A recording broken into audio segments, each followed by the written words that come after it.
Every August 14th for 27 years, Rachel Rodriguez stood in the parking lot of the Desert Rose Motel with her guitar, singing the same song, the one her sister Maya had written, the one Maya had performed for the last time on August 13th, 1988, before walking out of the Desert Rose Lounge and disappearing into the New Mexico night.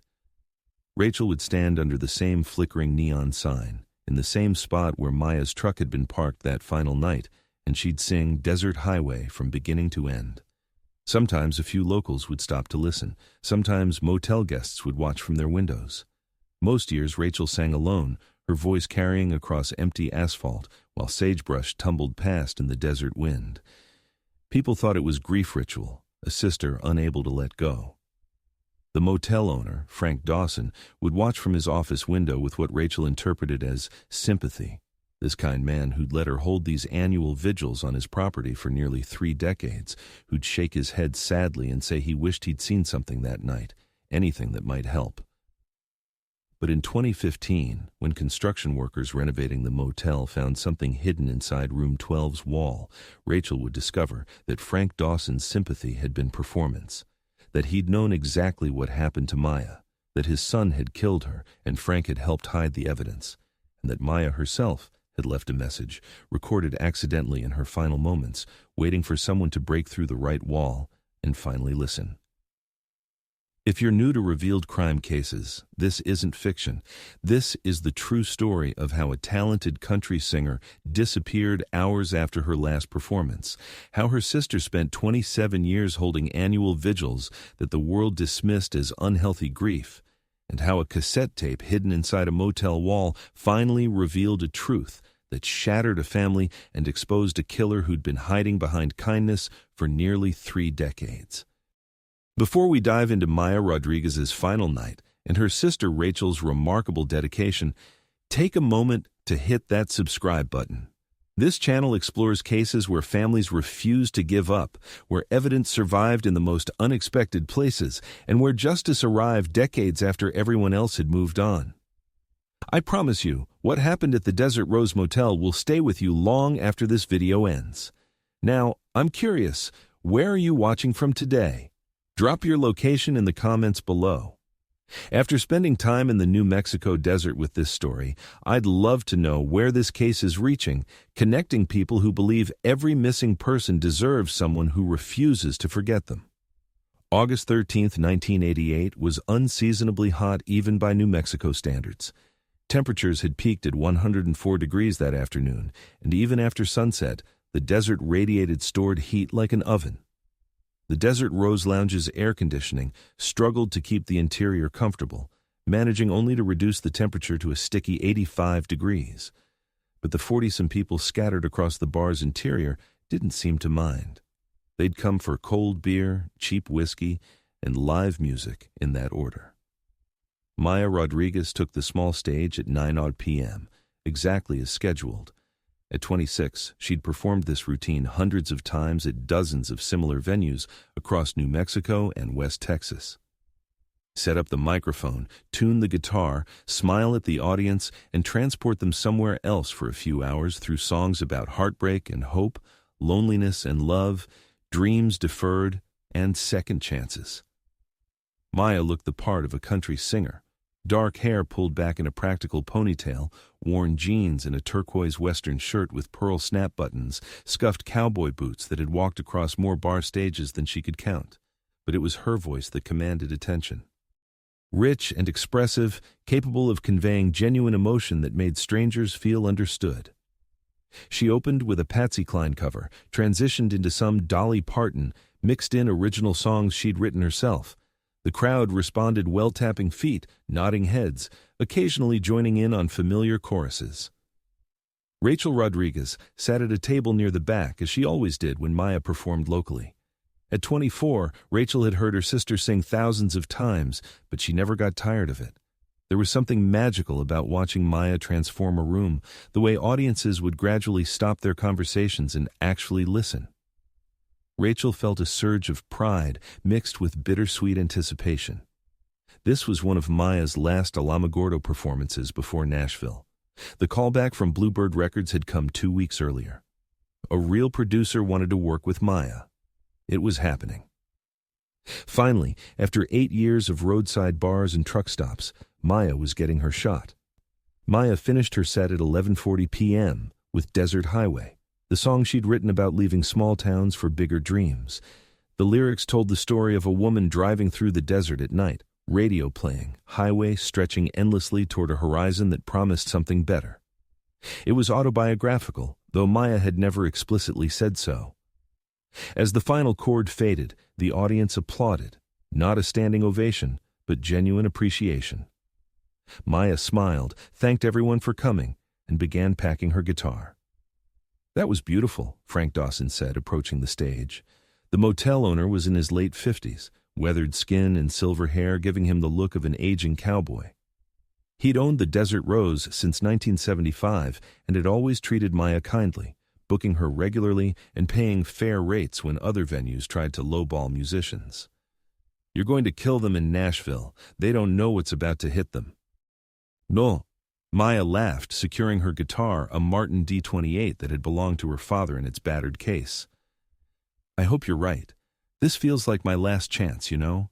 If Nashville doesn't work out." She trailed off, not wanting to voice the alternative. "It'll work out," Frank assured her. "You've got real talent, not like these wannabes who think owning a guitar makes them musicians." There was an edge to his voice that Maya didn't quite catch. "Drive safe tonight. Heat like this makes people drive crazy." Maya promised she would, accepted congratulations from a few regulars, and hugged Rachel. "See you tomorrow for breakfast planning?" Tomorrow they were supposed to start making lists, what Maya needed for the Nashville trip, how much money she'd need to save, logistics for a September departure. "Absolutely," Rachel said. "I'm so proud of you, sis." Maya walked out of the Desert Rose Lounge at 11:47 p.m.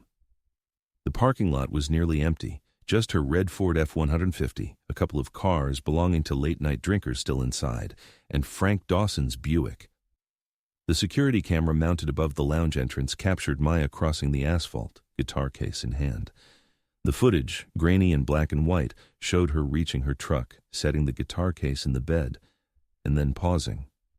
She seemed to be looking at something or someone outside the camera's frame.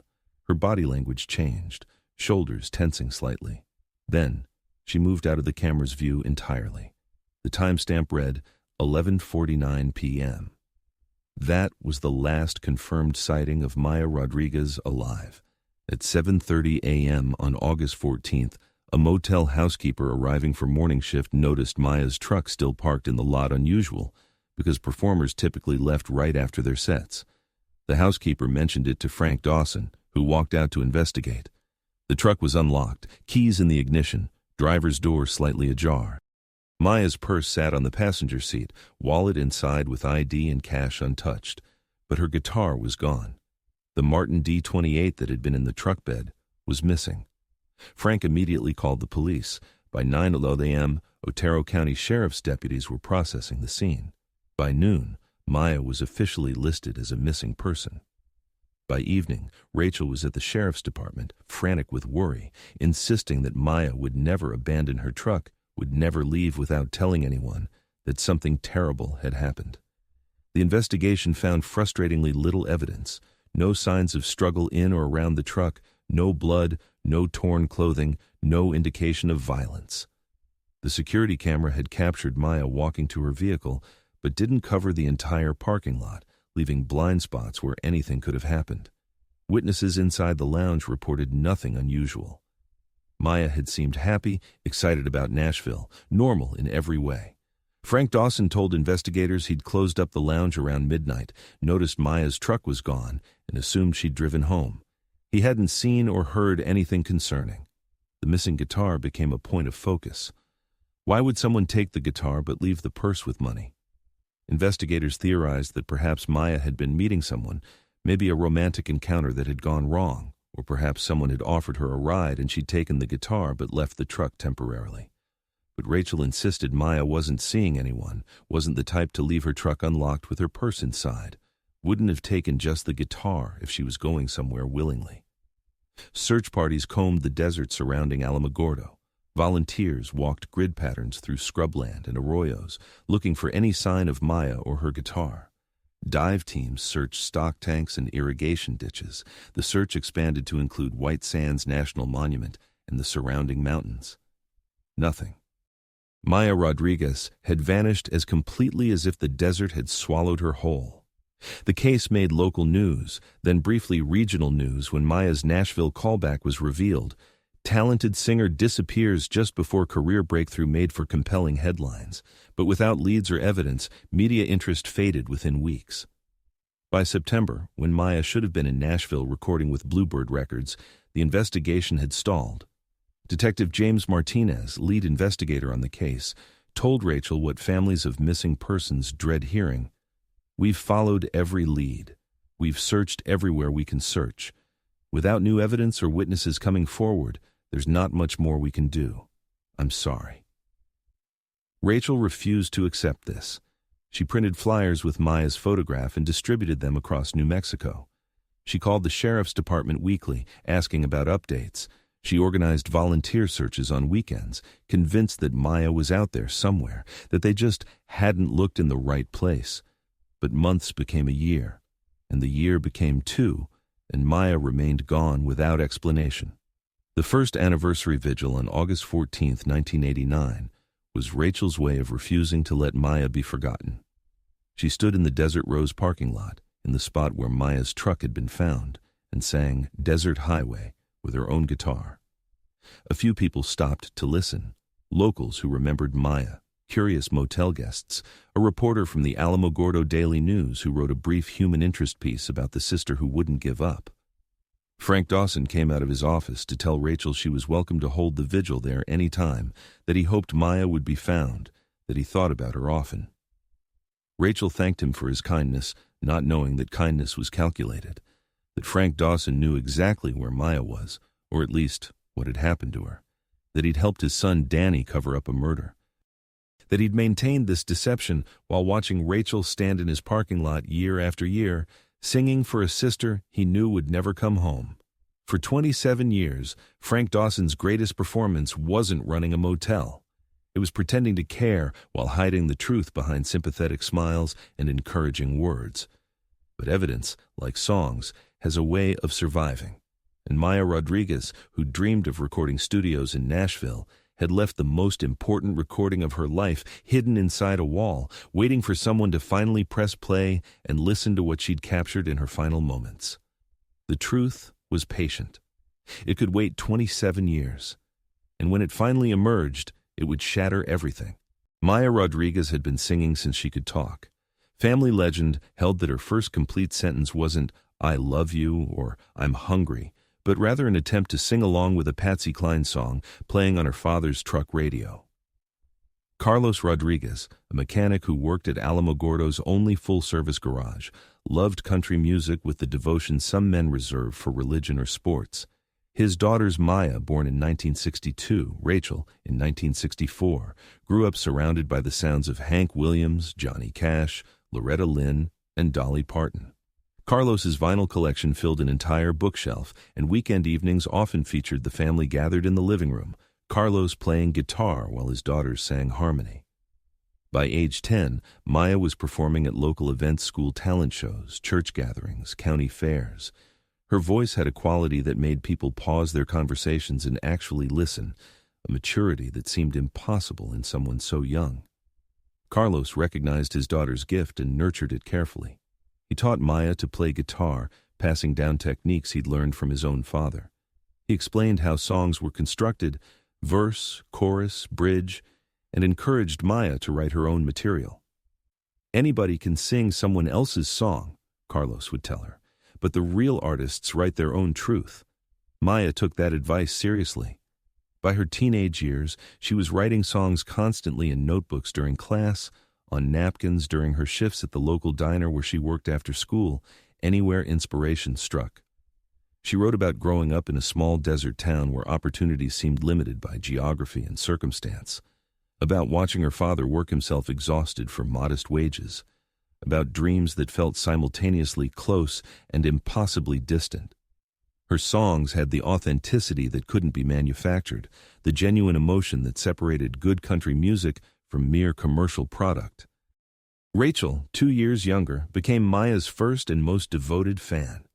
She learned harmony vocals specifically to sing with her sister, and the blend of their voices, Maya's rich lead, Rachel's supportive harmony, created something special.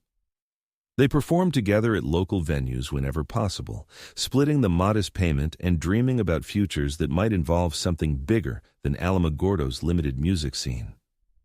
When Carlos died suddenly of a heart attack in 1978, Maya was 16 and Rachel was 14.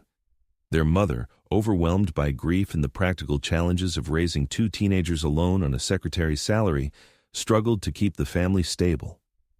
Maya and Rachel both took jobs to help Maya at the diner, Rachel babysitting and cleaning houses, but they never stopped making music. If anything, their father's death intensified Maya's determination to pursue the dream Carlos had encouraged. She owed it to him to try, to see how far talent and dedication could take her. At 18, fresh out of high school, Maya began performing professionally. Professionally was perhaps too generous a term for the gigs she could book: dive bars that paid $50 a night, truck stops that offered free meals in exchange for entertainment, county fairs that provided exposure but little money. It was grueling workloading and unloading equipment, driving hours between venues, performing for audiences that sometimes barely acknowledged her presence. But Maya persisted, building a regional reputation as a talented singer-songwriter who delivered quality performances regardless of venue quality. By her mid-20s, Maya had developed a dedicated following across New Mexico and West Texas. She played the same circuit of roadside bars and small venues regularly, gradually earning more money and better time slots. The Desert Rose Lounge became one of her regular spots. Frank Dawson booked her every few months, and she always drew decent crowds. She had built relationships with other working musicians, formed a loose network of people pursuing the same dream of making a living through music. But Maya wanted more than regional success. She wanted Nashville. She wanted professional recording studios, real producers, the chance to reach audiences beyond the Southwest circuit. In early 1988, she'd saved enough money to record a proper demo tape at a studio in Albuquerque. 3 original songs, professionally recorded with session musicians, mixed and mastered to sound as polished as anything on country radio. Rachel had helped her research Nashville record labels, identifying those most likely to give unknown artists a chance. They'd mailed the demo tape to 15 different labels, including Bluebird Records, and waited. Most labels never responded. A few sent form rejection letters. But in late July 1988, James Mitchell from Bluebird Records called. Maya had been working lunch shift at the diner when the phone rang. Her manager handed her the receiver with an annoyed expression. Personal calls during shifts were discouraged. "This is Maya Rodriguez," she'd said, expecting a friend or maybe a venue calling about booking. "Ms. Rodriguez, this is James Mitchell from Bluebird Records in Nashville. I've been listening to your demo tape. Your voice is remarkable, and your songwriting shows real promise. I'd like to discuss bringing you to Nashville for a professional recording session." Maya had nearly dropped the phone. Bluebird Records wasn't a major label, but it was legitimate. They'd launched several successful country careers, had distribution deals, actual radio promotion. This was real. "When?" she managed to ask. "Let's target late September," Mitchell said. "That gives you time to prepare additional material and make travel arrangements. I'll send you a formal letter with details and some songs I'd like you to work on. But I wanted to call personally, because I think you've got something special." The commercial country market is oversaturated with polished Nashville sound. What you've got is authenticity, genuine emotion, that sells if we package it correctly. After hanging up, Maya had called Rachel immediately, crying with joy and excitement. "It's happening. Nashville. A real producer wants to work with me. Rachel, this is actually happening." Rachel had screamed with excitement, and they'd spent the next hour on the phone planning what Maya would need to save, how they'd prepare additional songs, logistics for the trip. Maya's dream, the one she'd pursued for 8 years through countless dive bars and roadside lounges, was finally within reach. The weeks between that phone call and her August 13th performance at the Desert Rose Lounge had been consumed with preparation. Maya worked extra shifts at the diner to save money. She practiced obsessively, refining her performance of songs Mitchell had requested she work on. She started a journal documenting her thoughts about the upcoming Nashville trip: excitement, anxiety, hope, fear of failure. She and Rachel talked for hours about what success might mean, how their lives might change if Maya's career actually took off. On August 13th, Maya woke with nervous energy. The Desert Rose gig wasn't particularly important in itself, just another performance at a familiar venue, but it felt significant because it was one of her last Alamogordo shows before Nashville. She wanted it to be good, wanted to leave a strong impression before stepping into the bigger opportunity waiting in Tennessee. She spent the afternoon practicing, adjusting her set list, making sure her guitar was perfectly tuned. The performance itself went well. The crowd at the Desert Rose Lounge was typical for a Saturday night: working-class locals, a few tourists, some regulars who'd seen Maya perform before. She opened with covers to warm up the audience, then transitioned into original material. Desert Highway, performed as her closing song, felt particularly poignant that night. The lyrics about leaving small towns for bigger dreams resonated differently now that Maya was actually on the verge of leaving. When she sang the final verse, "I'm heading down this desert highway, chasing something I can't name, but I know I'll find it waiting, somewhere beyond the dust and flame," she felt a shiver of recognition. This was her autobiography set to music.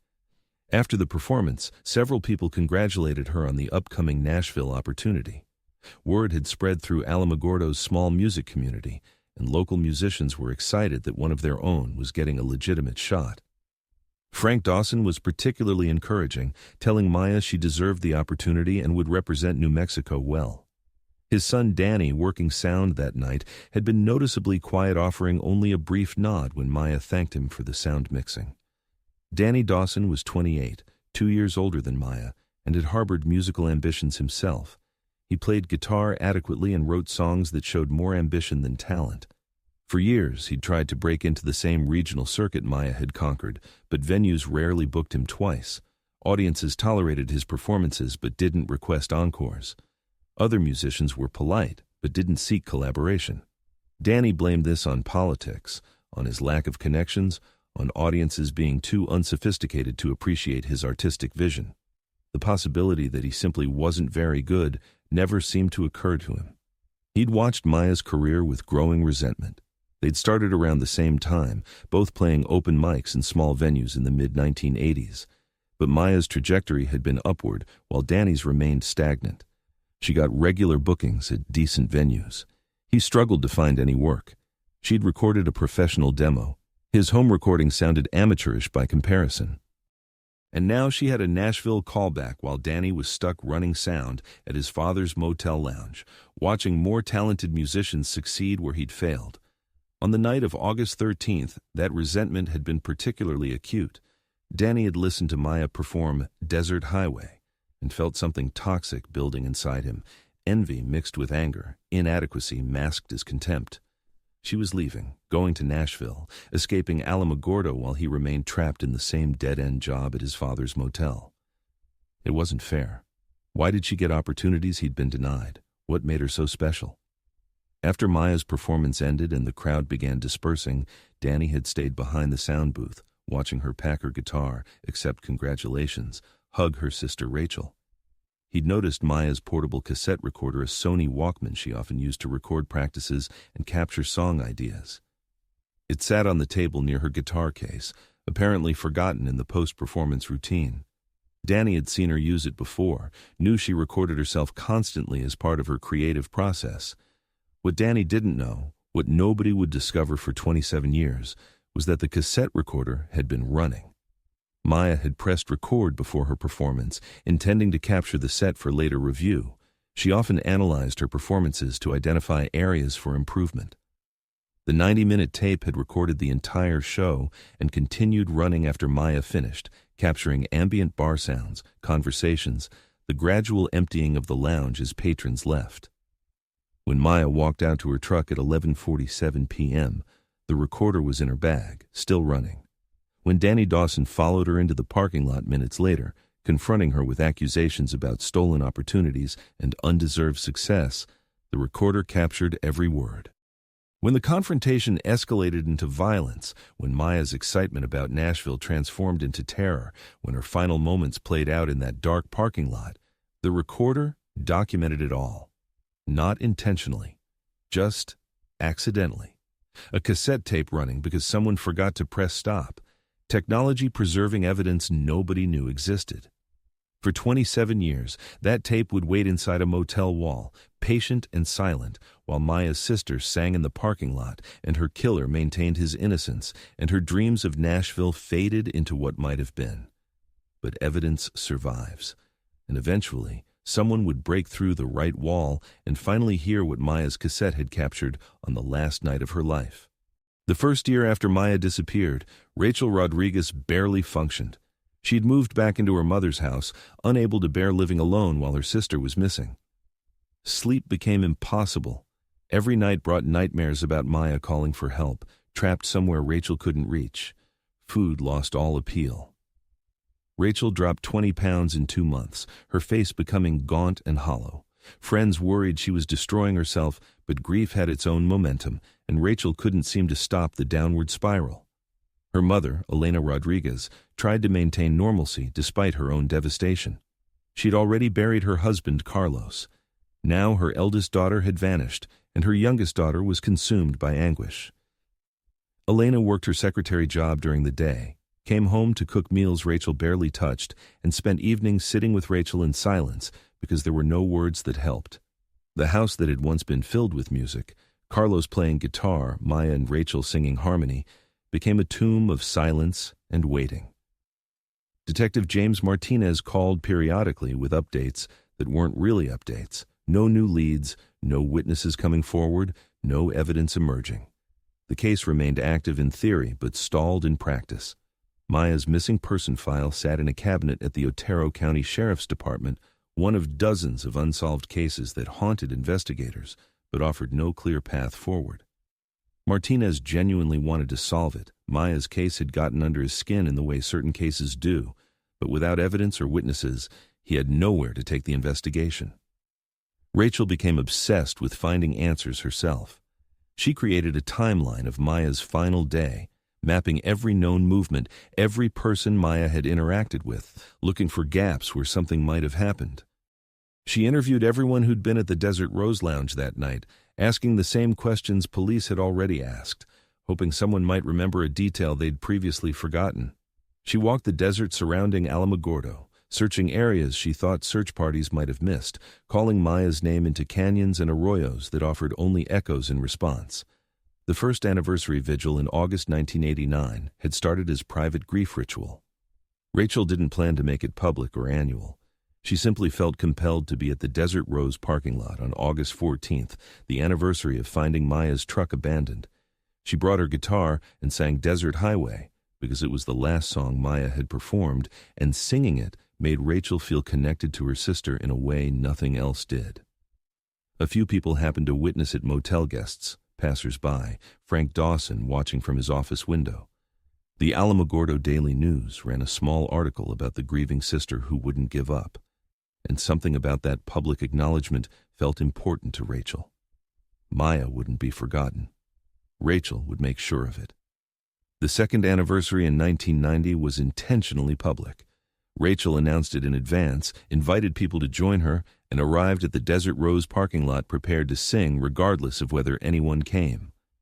About 20 people showed up, friends, family, locals who remembered Maya. Rachel sang Desert Highway, and several people joined in on the chorus. A local television station sent a cameraman. Detective Martinez attended, standing in the back, his presence a silent acknowledgement that the case remained unsolved, but not forgotten. Frank Dawson came out to tell Rachel she was welcome to hold the vigil there every year if she wanted. Maya was special, Frank said, his voice carrying practiced sadness. We all hope she'll be found someday. Rachel thanked him for his kindness, never suspecting that kindness masked guilt. Frank had become skilled at expressing sympathy while hiding what he knew, that his son Danny had killed Maya in a rage-fueled confrontation that had escalated beyond control, that Frank had helped cover it up to protect his only child, that the evidence was hidden inside room 12, where it would presumably stay buried forever. Frank attended the vigils every year, offering condolences and encouragement, performing concern so convincingly that Rachel genuinely believed he cared. By the 5th anniversary in 1993, the vigils had become an Alamogordo tradition. Rachel no longer had to publicize them. People simply knew that August 14th meant gathering at the Desert Rose parking lot to remember Maya Rodriguez. The crowds varied, sometimes 50 people, sometimes just a handful. But Rachel was always there, always singing the same song, always refusing to let her sister fade into forgotten history. Local musicians occasionally joined her, adding harmony or instrumental accompaniment. Maya's favorite songs would be performed. Stories about her would be shared. For one evening each year, Maya was present again, summoned through memory and music. But the annual vigils couldn't fill the other 364 days of the year, and those days were brutal. Rachel tried to build a normal life despite the gaping absence at its center. She worked various jobs, waitressing, retail, eventually becoming an elementary school music teacher. She dated occasionally, though relationships never lasted. How could they when she remained emotionally tethered to a sister who'd been gone for years? Friends from her 20s married and had children while Rachel stayed frozen at age 24, the age she'd been when Maya vanished. Time moved forward for everyone else. For Rachel, it remained stuck in August 1988. Her mother Elena died in 2001, 13 years after Maya's disappearance, having never learned what happened to her eldest daughter. Elena's final words to Rachel were a request: keep looking. Keep singing. She deserves to be remembered. Rachel made that promise, knowing she'd been keeping it all along. After Elena's death, Rachel inherited the family home and Maya's belongings, the guitar that had once belonged to Carlos, the notebooks filled with Maya's handwritten lyrics, the demo tape Maya had sent to Nashville. Rachel couldn't bring herself to change anything in Maya's old bedroom. It remained exactly as Maya had left it in August 1988, a shrine to a life interrupted. The psychological toll was immense. Rachel developed anxiety and depression, eventually seeking therapy at a friend's insistence. The therapist diagnosed complicated grief and suggested Rachel might be avoiding necessary emotional processing by maintaining the annual vigils. Rituals can be healthy, the therapist explained gently, but they can also prevent acceptance and healing. Have you considered that Maya might not want you to spend your life waiting for answers that may never come? Rachel had walked out of that appointment and never returned. The therapist didn't understand. This wasn't about avoiding acceptance. This was about love and loyalty and refusing to let the world forget someone who deserved to be remembered. Maya had been talented, kind, on the verge of achieving her dreams. She'd been murdered. Rachel was certain of this, even without proof, and whoever had killed her had gotten away with it. The annual vigils were Rachel's way of saying, I see you. I remember. I'm still here, and I won't stop until the truth emerges. By the 10th anniversary in 1998, Detective Martinez had retired, and Maya's case had been officially designated cold. A new generation of investigators inherited the file, but without fresh leads, it remained in storage. Rachel continued calling the sheriff's department periodically, asking if anyone had looked at the case recently, if new forensic techniques might reveal something old methods had missed. The responses were always polite but discouraging. We haven't forgotten the case, Ms. Rodriguez, but without new evidence, there's nothing to investigate. The Desert Rose Motel changed ownership briefly in 2003 when Frank Dawson considered selling, but ultimately he retained ownership and simply hired a management company to handle day-to-day operations. Frank was in his 70s by then, slowing down, spending less time at the motel. His son Danny had long since moved away, officially to pursue music opportunities in Texas, though he'd never achieved any success and eventually took construction jobs to pay bills. Frank rarely mentioned Danny, and Rachel had no reason to think about him at all. He'd been the sound guy the night Maya disappeared, just another peripheral figure in the tragedy. The 15th anniversary in 2003 drew the smallest crowd, yet maybe a dozen people, mostly older folks who'd known Maya personally. The younger generation didn't remember her. To them, Maya Rodriguez was just a name associated with an unsolved mystery from before they were born. Rachel sang Desert Highway to a nearly empty parking lot and felt the weight of time more heavily than ever. How long could she keep this up? How many more years would she stand in this spot, singing for a sister nobody else remembered, waiting for justice that showed no signs of arriving? But quitting wasn't an option. Rachel had made too many promises to Maya, to their mother Elena, to herself. The vigils had become part of her identity. She was the sister who wouldn't give up, the woman who believed truth mattered more than comfort, who understood that some absences are too profound to accept gracefully. People called it obsession, and maybe it was. But it was also love in its purest, most stubborn form. The 20th anniversary in 2008 brought unexpected media attention. A true crime podcast devoted an episode to Maya's disappearance, introducing her case to a national audience. The publicity generated new tips, most of them useless, a few worth investigating, none leading anywhere productive. But it reminded Rachel that she wasn't alone in caring about unsolved cases, that there were communities of people who believed every missing person deserved continued attention. She started a website dedicated to Maya, posting photographs, song recordings, information about the case. It became a small memorial in digital space, visited by true crime enthusiasts and people researching cold cases. By the 25th anniversary in 2013, Rachel was 51 years old and had spent more than half her life waiting for answers about Maya's disappearance. Her hair had gone gray. Her face showed the weight of decades-long grief. She'd never married, never had children, never pursued dreams beyond teaching music and keeping Maya's memory alive. Some people pitied her. Others admired her dedication. Rachel didn't care about either response. She was simply doing what needed to be done. Frank Dawson was 82 in 2013, still alive but declining. He attended that year's vigil in a wheelchair, pushed by a home health aide, his hands trembling from Parkinson's disease. He told Rachel, as he had so many times before, that he hoped she'd find answers someday, that Maya deserved justice. Rachel thanked him, still believing his sympathy was genuine, still having no idea that Frank had lived with the truth for 25 years and never once considered confessing. His guilt, if he felt any, had been successfully compartmentalized, locked away so thoroughly that he could watch Rachel's annual grief ritual without breaking character.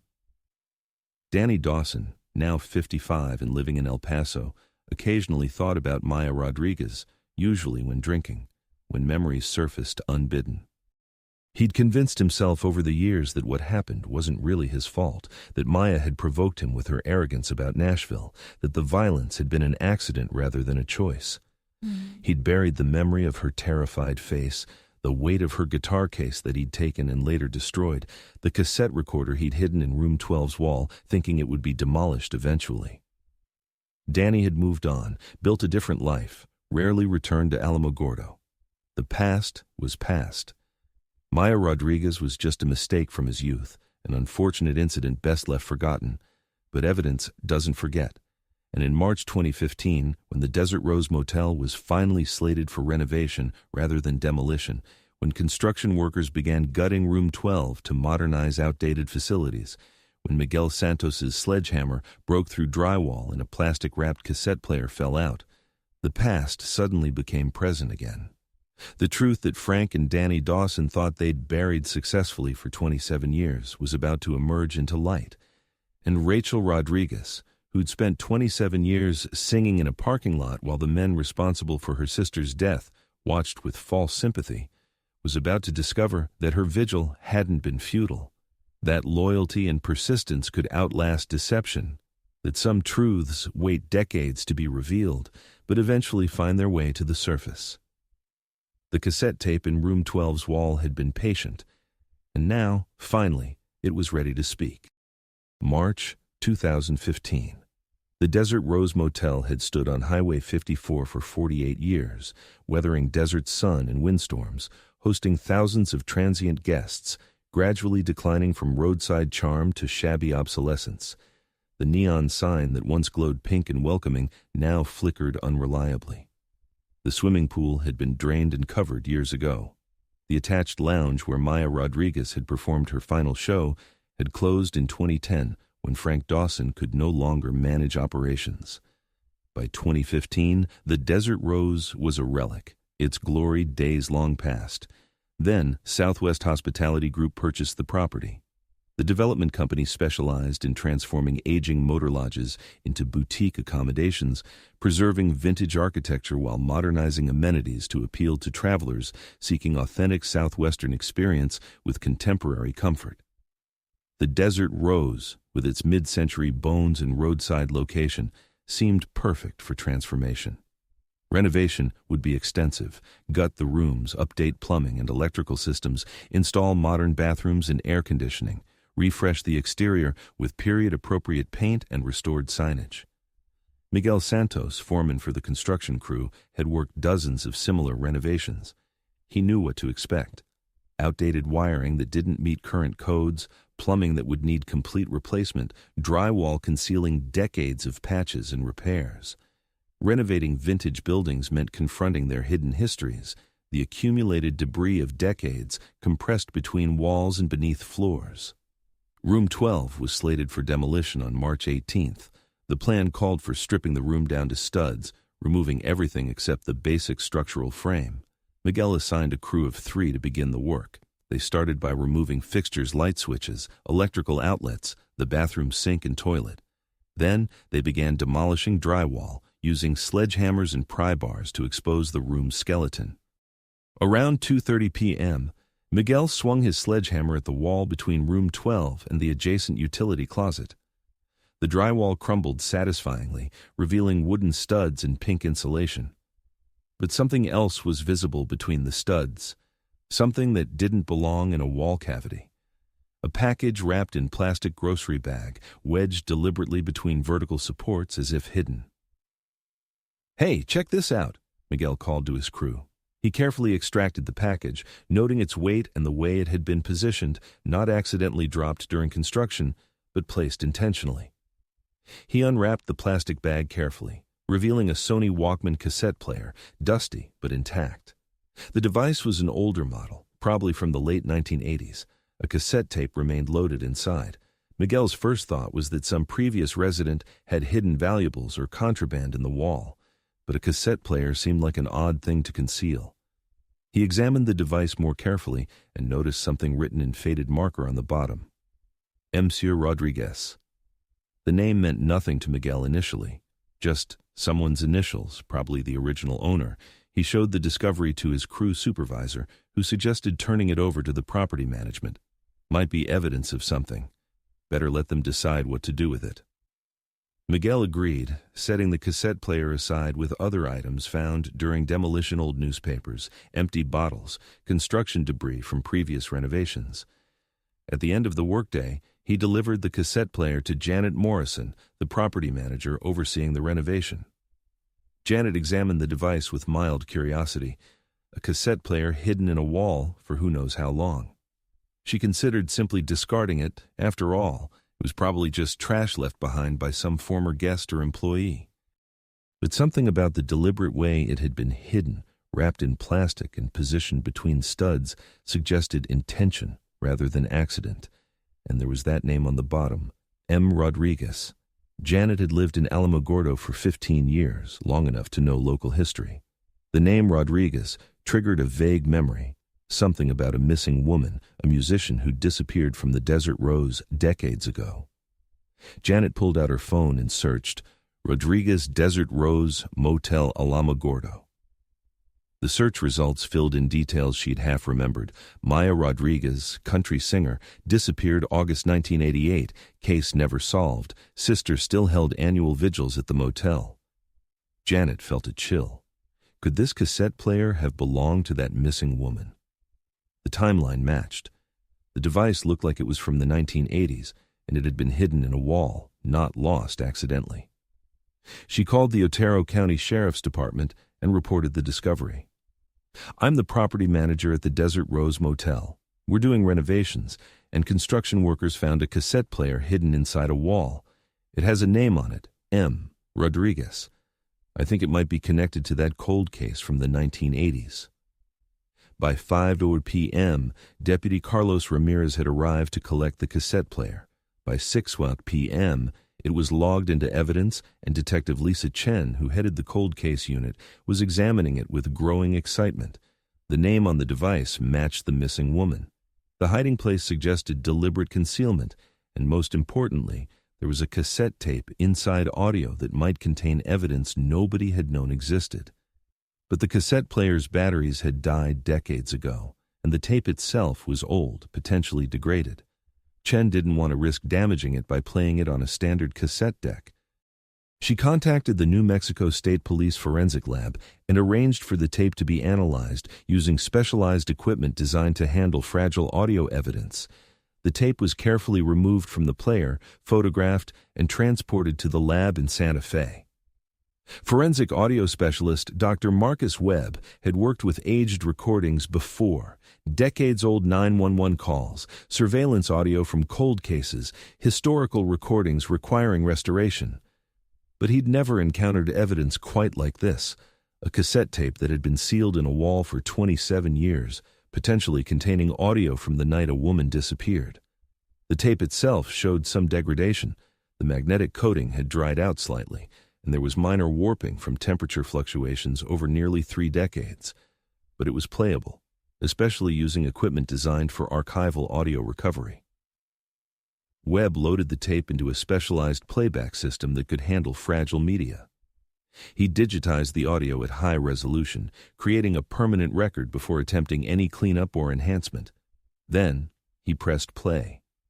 For the first several minutes, the tape contained what Webb expected: music performance audio. A woman's voice singing country songs, accompanied by guitar with background noise of a bar crowd conversations, glasses clinking, the ambient sound of people drinking and socializing. This matched Detective Chen's information that Maya Rodriguez had been performing at the Desert Rose Lounge the night she disappeared. The performance ended around the 30-minute mark. The tape continued recording, capturing post-performance sounds, applause, people congratulating the singer, equipment being packed. Then, footsteps, movement, the muffled quality of the recorder being placed in a bag or case. More walking, a door opening. The sound changed, becoming more spacious outdoor acoustics rather than indoor. The recorder was outside now, probably in the parking lot. Then voices. A woman's voice, recognizable as the same one that had been singing earlier. "Oh, hey, you startled me." The voice sounded friendly but slightly wary. A male voice responded, "Sorry, didn't mean to scare you. Hell of a performance tonight." "Thanks, I appreciate it. So you're really going to Nashville, huh? Leaving all of us behind." "Well, I've got a call back with a producer. Nothing's guaranteed, but yeah, I'm hoping it works out." "Must be nice." The male voice had an edge now, something harder beneath the casual words. "Some people get all the opportunities while the rest of us just get to watch." "I'm sorry, I don't understand what you mean." The woman's voice carried subtle tension now, awareness that something was off about this conversation. "You don't even see it, do you? You don't notice the rest of us working just as hard, wanting the same things, but you're the one who gets the Nashville callback. Why you? What makes you so fucking special?" I should go. It's late and I'm tired." Movement sounds, footsteps on gravel. "Don't walk away from me." The male voice louder now, angry. "I've been playing this circuit for years, and I get nothing. But you get everything handed to you. Please, I don't want any trouble. I'm just going to my truck. You think you're better than me? You think your songs are better? Your voice is better? You deserve Nashville more than I do?" "I never said that. Please, just let me go home." "You're not going anywhere. You don't get to leave. You don't get to take opportunities that should have been mine." The audio became chaotic sounds of struggle. The woman's voice elevated with fear. "Stop, let go of me." A male grunt of effort, something heavy hitting metal, possibly the truck. The woman screaming. Then a different sound impact, violent and final. The woman's voice cutting off mid-cry. Silence for several seconds, broken only by heavy breathing. Then the male voice, quieter now but audible. Shit, what did I... Footsteps, rapid movement, more sounds of activity, difficult to interpret. The male voice again, this time speaking to someone else. Dad, I need help. Something happened, something bad." A different male voice, older. "Danny, where are you? What's wrong?" "The parking lot. There was a girl, the singer. We were talking and she..." "Dad, I didn't mean to. I just got so angry and Jesus Christ, is she..." "Yeah, I think so. Dad, what do I do?" Silence. Then the older voice, steady with terrible calm. We handle it. Get her in the truck. I'll get the tarp from the storage room. We're going to clean this up, and then we're never going to talk about it again. You understand? This never happened. But Dad, this never happened, Danny. Now move. The audio continued for several more minutes, capturing sounds of movement, objects being moved, but no more clear dialogue. Then a new sound humming. Someone was humming a melody. The tune was recognizable as Desert Highway, the song Maya had performed as her closing number. But the voice wasn't Maya's. It was the younger male voice, Danny, humming absently while apparently handling the aftermath of what he'd done. Finally, around the 47-minute mark, the tape abruptly stopped. Not because it had run out. There were 43 minutes of blank tape remaining on the 90-minute cassette. Someone had pressed stop, presumably Danny or his father, discovering the recorder in Maya's bag and realizing it had been running during the murder. Rather than destroy it, they'd hidden it in room 12's wall, a location they controlled, where it would presumably remain concealed until the building was eventually demolished. Dr. Webb sat in stunned silence after the audio ended. In 20 years of forensic work, he'd never encountered evidence quite like this. The tape had captured a murder from beginning to end. It had recorded the victim's fear, the killer's rage, the father's decision to cover up his son's crime. It had preserved voices that could be analyzed and identified. It was, quite possibly, the most complete audio documentation of a homicide he'd ever encountered. He immediately called Detective Chen. "You need to hear this, all of it, and then we need to identify these voices because we've got a full confession on tape. Multiple confessions, actually." The tape was enhanced using modern audio processing tools, noise reduction to clarify voices, filtering to remove background interference, amplification of quieter sections. Every word was transcribed. Voice patterns were analyzed using software that could create acoustic profiles of speakers. The older male voice mentioned Danny by name, and the younger voice called the older one Dad, establishing a father-son relationship. Detective Chen pulled the 1988 case file and began cross-referencing. Who had been working at the Desert Rose Motel that night? Frank Dawson, owner. Danny Dawson, his son, who'd been working as sound technician for lounge performances. Both had been interviewed briefly after Maya's disappearance. Both had claimed to see nothing unusual. Both had maintained their innocence for 27 years. Chen obtained archived recordings of Frank Dawson, a television interview he'd given about the Maya Rodriguez case in 1989, expressing hope she'd be found. She compared the voice on that interview to the older male voice on the cassette. Acoustic analysis confirmed a match. The voice on the tape saying, "We handle it, get her in the truck," was Frank Dawson. Finding Danny Dawson's voice for comparison took more work. He'd left Alamogordo years ago, maintained a low profile, avoided media. But Chen eventually located a recording from a 1987 local talent show where Danny had performed. The voice matched the younger male on the cassette, the one who'd confronted Maya, who'd killed her in a rage over perceived injustice, who'd hummed her song while disposing of her body. On April 2, 2015, arrest warrants were issued for Danny Dawson, 55, currently residing in El Paso, Texas, and Frank Dawson, 84, still living in Alamogordo in a nursing care facility. The charges: first-degree murder for Danny, accessory to murder and obstruction of justice for Frank. After 27 years, the cassette tape that was meant to stay buried forever had finally spoken. And Maya Rodriguez, who'd dreamed of Nashville recording studios, had inadvertently created the most important recording of her life, the one that would finally bring justice for her death and vindication for the sister who'd never stopped singing. The arrest of Danny Dawson on April 2, 2015, shocked El Paso's quiet suburban neighborhood where he'd lived for the past decade. Neighbors knew him as a quiet man who worked construction, kept to himself, occasionally played guitar on his porch on weekend evenings. Nobody suspected that the 55-year-old handyman with graying hair and weathered hands had murdered a woman 27 years earlier and hidden the crime successfully for nearly 3 decades. When police vehicles surrounded his rented duplex at 600 a.m., Danny was eating breakfast, preparing for another ordinary workday. He opened the door to find Texas State Police and New Mexico detectives with an arrest warrant. His face went pale. He didn't ask what the charges were. He simply said, "You found it, didn't you? The tape." 27 years of careful silence collapsed in that single moment of recognition. Frank Dawson's arrest occurred simultaneously at the Alamogordo Care Center, where the 84-year-old had been living since a stroke in 2013 left him partially paralyzed. Detective Chen arrived with uniformed officers to find Frank in the facility's common room, watching television from his wheelchair. When Chen read him his rights and explained the charges accessory to murder, obstruction of justice, Frank showed no visible emotion. His Parkinson's trembled hands remained still. His expression stayed neutral. Only his eyes betrayed recognition of what was happening. After 27 years, the truth he'd helped bury had finally emerged. The cassette tape he'd told Danny to hide in room 12's wall, thinking it would be demolished eventually, had instead survived long enough to speak. The news spread through Alamogordo within hours. Local radio stations interrupted programming with breaking bulletins. The Alamogordo Daily News published an emergency online edition. Social media exploded with shock and disbelief.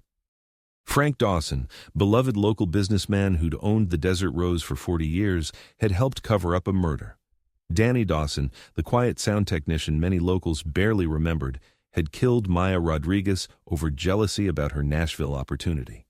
And the evidence that finally exposed them had been hidden in a motel wall for 27 years, preserved on a cassette tape Maya had accidentally been recording when she died. Rachel Rodriguez was teaching a music class at Alamogordo Elementary when her principal knocked on the classroom door and asked to speak with her privately. Rachel's first thought was that something had happened to a family member, some emergency requiring immediate attention. She followed the principal to the office, where Detective Chen was waiting with an expression Rachel couldn't quite read. Not sadness, not sympathy. Something else, something that looked almost like vindication. "Ms. Rodriguez, we've made arrests in your sister's case. Danny Dawson and Frank Dawson have been charged in connection with Maya's death.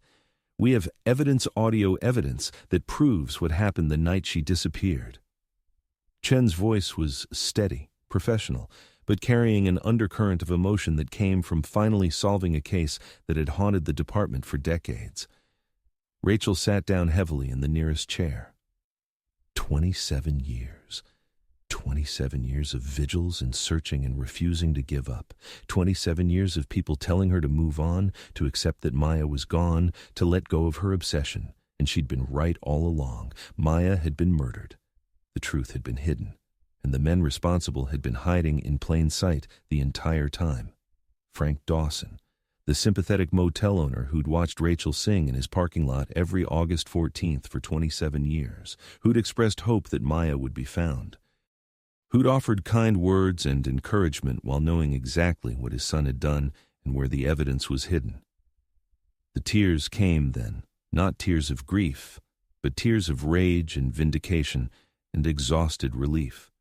Rachel had spent more than half her life waiting for this moment, and now that it had arrived, the emotional weight was overwhelming. Chen explained about the cassette tape, about the audio it contained, about how renovation workers had found it hidden in a wall. Maya's voice was on that tape. Her final moments were recorded. The confrontation with Danny, the violence, Frank's decision to help cover it up, all of it preserved on magnetic tape that had waited 27 years to be discovered. "Can I hear it?" Rachel asked. "The tape. Can I hear my sister's voice?" Chen hesitated. "Ms. Rodriguez, I need to warn you. It's difficult to listen to. Your sister was terrified. The audio captures violence. It's evidence of her murder. Are you sure you want to hear it?" Rachel nodded. She'd spent 27 years not knowing what happened to Maya. Whatever was on that tape, however horrible, it was truth. And truth was what Rachel had been seeking all along. Chen played a portion of the enhanced audio, not the violent sections, but the earlier part where Maya's voice was clear and recognizable. Rachel heard her sister say, "Oh, hey, you startled me." Heard the uncertainty as Danny's resentment became apparent. Heard the fear escalating in Maya's voice as she tried to de-escalate the confrontation. And then, Chen stopped the playback before it reached the sections Rachel didn't need to hear to understand what had happened. Rachel sat in silence for a long moment, processing what she'd heard. Maya's voice. After 27 years of hearing it only in memories and old recordings, suddenly here it was, preserved accidentally on a cassette tape, speaking from August 1988 directly into April 2015. Maya had left a message. Not intentionally, but her voice had survived, testimony from beyond death about who had taken her life and why. The trial began in November 2015, 7 months after the arrests. Danny Dawson pleaded not guilty despite overwhelming evidence, forcing a full trial that would require Rachel and the entire community to confront the details of Maya's murder publicly. Frank Dawson, too ill to stand trial due to advanced Parkinson's and stroke damage, was declared incompetent. He would never face formal justice, though the public knowledge of his role in covering up his son's crime destroyed whatever legacy he'd hoped to leave. The prosecution's case centered on the cassette tape. Audio specialists testified about its authenticity, about the voice analysis that confirmed Danny and Frank Dawson's identities, about the timeline of events captured on the recording. Jurors listened to the enhanced audio, hearing Maya's fear, Danny's rage, Frank's cold calculation as he decided to help hide evidence rather than call police. The tape was devastating, not just as evidence, but as emotional testimony that brought Maya Rodriguez into the courtroom as a voice and presence. The defense argued that the tape was incomplete evidence, that it didn't show what happened before the confrontation, that Danny had been provoked by Maya's attitude about her Nashville opportunity. They painted Danny as a frustrated musician whose dreams had been repeatedly crushed, who'd finally snapped under pressure but hadn't intended to kill. They suggested manslaughter rather than murder, diminished capacity due to emotional distress, a tragic accident rather than calculated violence. But the prosecution countered with Danny's own words, captured on tape. "You don't get to leave. You don't get to take opportunities that should have been mine." Premeditation demonstrated through possession and entitlement. The violence that followed wasn't accidental. It was the deliberate action of someone who'd decided Maya didn't deserve her success and needed to be stopped. And Frank's immediate assistance in covering up the crime showed consciousness of guilt, awareness that what Danny had done was murder, not accident. Rachel attended every day of the trial, sitting in the front row where Danny could see her. The sister who'd never stopped searching, never accepted the narrative that Maya had simply left, never gave up despite 27 years without answers. She wanted Danny to see what his violence had cost, not just Maya's life, but decades of grief and searching, the career Maya never got to pursue, the family she never got to build, the songs she never got to write, all of it stolen in a parking lot confrontation driven by jealousy and entitlement. The most devastating testimony came from the audio specialist who'd analyzed the final section of the tape, the part where Danny had hummed Desert Highway while apparently handling Maya's body. The specialist testified that the humming suggested Danny wasn't in shock or emotionally overwhelmed. He was calm enough to remember the melody, to hum it casually while covering up murder. It demonstrated awareness, control, calculated action rather than panicked response. Danny never testified in his own defense. His attorneys advised against it, knowing that his voice on the cassette had already condemned him. But his silence meant the jury never heard remorse, never heard explanation, never heard anything that might humanize him or make his actions comprehensible. He remained a cipher, the failed musician who'd killed a talented woman because she was succeeding where he'd failed. The jury deliberated for 6 hours before returning guilty verdicts on all counts: first-degree murder, kidnapping, evidence tampering. New Mexico law allowed life imprisonment without parole for first-degree murder. The judge, noting the calculated nature of the crime and the 27 years of deception that followed, imposed the maximum sentence. Danny Dawson would spend the rest of his life in prison. He would never again play guitar, never walk free, never escape the consequence of what he'd done on August 13, 1988. During sentencing, Rachel was allowed to give a victim impact statement. She stood at the podium, facing Danny across the courtroom, and spoke with a steadiness that came from 27 years of waiting for this moment. She talked about Maya not as a victim, but as a complete person, a talented musician who'd worked for 8 years to earn a Nashville opportunity, a sister who'd been Rachel's best friend and creative partner, a daughter who'd made their mother, Elena, proud, a woman who'd had dreams and plans, and a future that Danny had stolen because he couldn't handle someone else's success. Rachel described the 27 years of searching, the annual vigils that people called obsessive, the way her entire life had been shaped by Maya's absence. She talked about standing in the Desert Rose parking lot every August 14th, singing for her sister, while Frank Dawson watched from his office window with false sympathy. The betrayal of that went beyond Danny's violence. Frank had watched Rachel grieve and search and refuse to give up, knowing the entire time exactly what had happened, where the evidence was hidden, and that Rachel would never find her sister because Frank and Danny had made sure of it. Rachel ended with this. Maya was going to Nashville. She had talent and opportunity and dreams that were about to come true. Danny Dawson took all of that because he couldn't stand watching someone else succeed. He didn't just kill my sister. He killed her future, her music, everything she could have become. But he didn't kill her voice. Maya's voice survived on that cassette tape for 27 years, waiting to tell the truth. And now everyone knows what Danny did. Everyone knows he's not a frustrated artist who had a tragic accident. He's a murderer who killed out of jealousy and hid behind his father's protection for 27 years. Maya's voice finally brought him to justice. And that's the only consolation in any of this.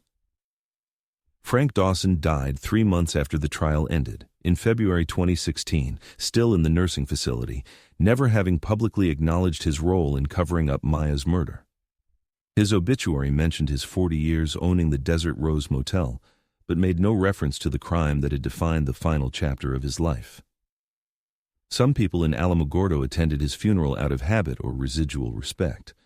Rachel did not. There was nothing to say to the man who'd watched her grieve for 27 years while hiding the truth. Maya Rodriguez's body was never recovered. Danny refused to reveal where he and Frank had hidden her remains, maintaining one final act of control, even from prison. Searches of properties the Dawsons had access to in 1988 revealed nothing. Maya's guitar, the Martin D28 that had belonged to her father Carlos, was also never found, presumably destroyed to eliminate evidence. The Desert Rose Motel completed its renovation and reopened in 2017 as a boutique hotel, with no public acknowledgement of the murder that had occurred there. Room 12, where the cassette tape had been hidden, became a standard guest room with no marker indicating its significance. But Rachel ensured Maya wasn't forgotten. The annual vigil continued, now transformed from grief ritual into celebration of justice achieved. Each August 14th, Rachel still stood in what had been the Desert Rose parking lot and sang Desert Highway. But now other musicians joined her, not in mourning but in tribute to a talented singer whose voice had survived death to bring her killer to justice. The vigils became music festivals, honoring Maya's memory and supporting organizations that helped families of missing persons. Rachel also established the Maya Rodriguez Memorial Scholarship, providing funding for young musicians pursuing careers in country music. The scholarship criteria specifically supported artists from small towns with limited opportunities, the musicians Maya would have championed. Recipients received not just money, but encouragement to pursue their dreams the way Maya had pursued hers, to believe that talent and dedication could overcome geography and circumstance. The cassette tape that had brought justice became evidence in one of the most unusual murder cases in New Mexico legal history. Forensic journals published articles analyzing how analog audio technology from 1988 had preserved evidence that remained undetected for 27 years. The case was cited in discussions about evidence preservation, about how objects hidden during crimes sometimes survive long enough for technology to make them readable, about the importance of never giving up on cold cases because evidence might exist in forms nobody anticipated. Danny Dawson remained imprisoned, serving his life sentence without eligibility for parole. He never expressed remorse, never apologized to Rachel or Maya's memory, never acknowledged the destruction his jealousy had caused.